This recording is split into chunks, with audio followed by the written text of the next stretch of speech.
Joining us now, he of course covers the NFL for USA Today. He is our friend Doug Farrar, and he's back with us now here on GCR. Doug, what's going on, brother? Thank you for taking a couple minutes. I think it's early for you, too. Appreciate you doing it. Well, you don't sleep much right now. That's so a good point. That is a very good point, man. I think I got a solid 4 hours last night myself. So That's about it? that's what you take. I've been a dad for a while, so I'm actually used to it. I'm very functional on 4 hours of sleep at this Oh, point. there you go. Yes. Doug, That'll help. you liked You get you used to liked it. what the Ravens did last night. Yeah, I liked it a little bit. When you get the best player in the draft class at 14, that's a pretty decent deal. And, you know, they go out and get Marcus Williams, the Ravens, $70 million deal, and he's more that free safety. Chuck Clark can play all over the place, maybe more of a box guy. And then you get Kyle Hamilton, and he's like Johnny Cash. He's been everywhere. And, well, what has Mike McDonald, the new defensive coordinator, said? It's probably going to be less blitz. It's probably going to be more complex coverages. And when you watch Michigan's defense, and when I was studying Dax Hill, who went to the Bengals at 31, I really took a look at Michigan's coverage because their fronts were pretty straight. And when you have Aiden Hutchinson and David Ajabo as your edge guys, you can play pretty straight fronts. But they did a lot of different things in coverage. And I think the Hamilton pick and McDonald being the DC, based on what he did at Michigan, I know he was with the Ravens for a long time before that. I think you could see kind of a flipping of the script from the Wink Martindale. The coverage is pretty stable. I mean, they would do different things, obviously, and it's sort of a petri dish up front with all the blitzes. I think what Hamilton allows McDonald to do is call the defenses he wants, which is more free safeties, I guess, in name, but you've got free box slot. Kyle Hamilton can play corner. He can play man on tight ends. He can do pretty much anything. He's and I feel like the lightning's going to strike me. So before I say this, understand that I'm not saying he's going to have this transformative effect. He's the best safety they've had since Ed Reed. I saw you say that. I saw you say it's always. And it's kind of like when Earl Thomas was in Seattle, and then they got Quandre Diggs to replace Earl. Quandre Diggs is not Earl Thomas. Earl Thomas is a future Hall of Famer. Quandre Diggs is a very good player. But when you have that kind of player on your defense, and he's really sort of the key to unlock the door to everything you want to call, that's what I mean. By the way, Doug also gave this pick an A+++ for the Baltimore Ravens, and I got to be honest with you. I was going to put more pluses in, but I didn't want to mess up the SEO. I didn't want to piss off Google. I never got an A++ on any A+++ on any assignment I've ever done in my life. So I've never seen. I got some like F pluses. You know, people are being charitable. At least you tried. Is what I got a couple of times. Look, I'm with you on Kyle Hamilton. I think he's a hell of a player, and I think his ability to play the Mike spot and the various things they can do because of it, I think it's tremendous. Obviously, in Baltimore, you measure all these things against what they could have done and where there would have been need. I'm still confused about what happened with Jermaine Johnson and why he fell as much as he did. I like Jermaine Johnson a lot. What do you make of the idea that, yes, it's a nice thing to do, but there are still problems that the Baltimore Ravens had defensively, maybe that they didn't address by making the Kyle Hamilton pick?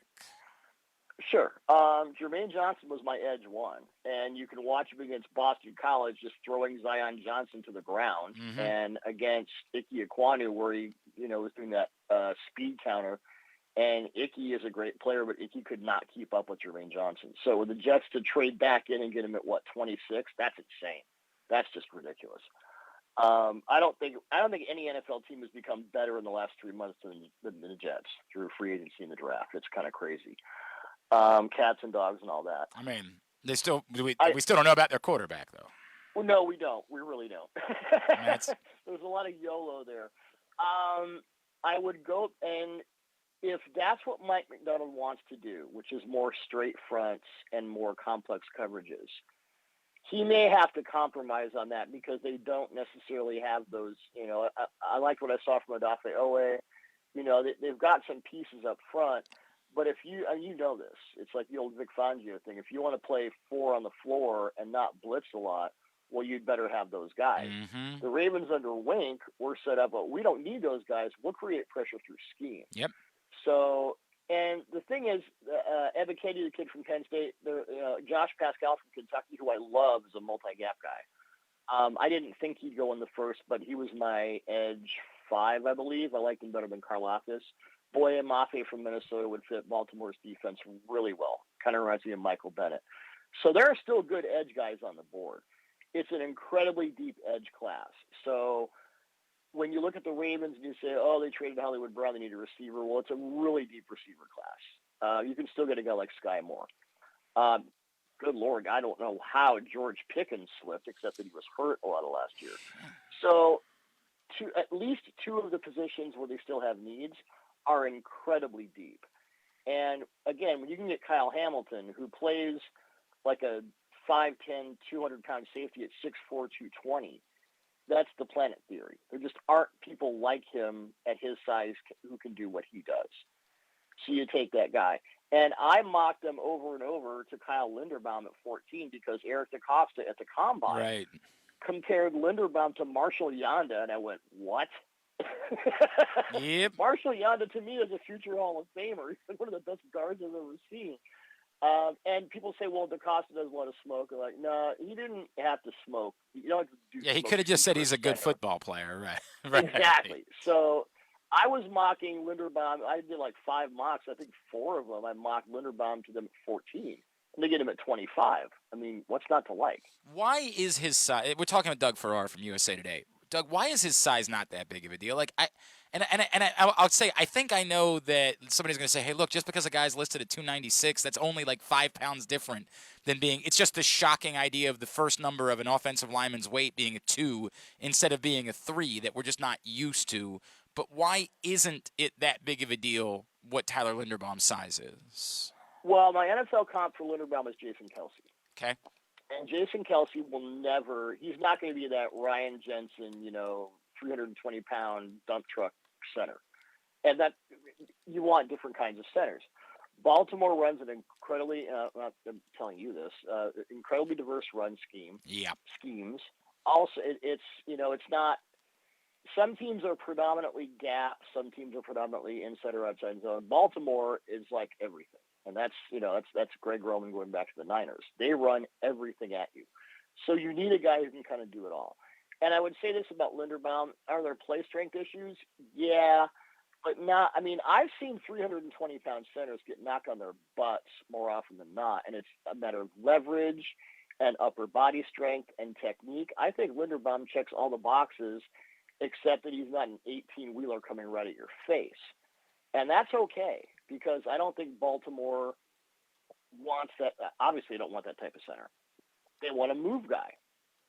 They want a guy who can get to the second level, will not lose interior pressure to either side. And I would say in today's NFL, where you're running 60% quit game in the passing game, the ability to fend off interior pressure is more important than ever.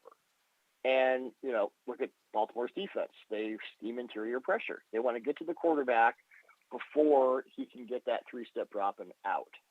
So in Linderbaum's case, I don't think it's so much of a concern because his technique is there, his acumen is there. Is he going to lose a few battles against guys like Vita Vea? Well, sure, but who isn't? I mean, that's fair, of course. That guy's good. Like, there's no doubt about that.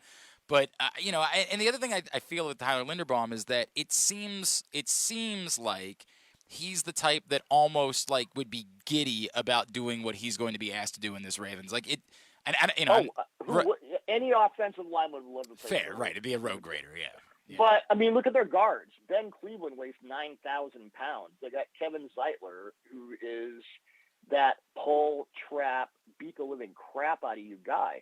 And some offensive line coaches, some offensive designers, they prefer a lighter center and heavier guards. That obviously seems to be the way the Ravens are going.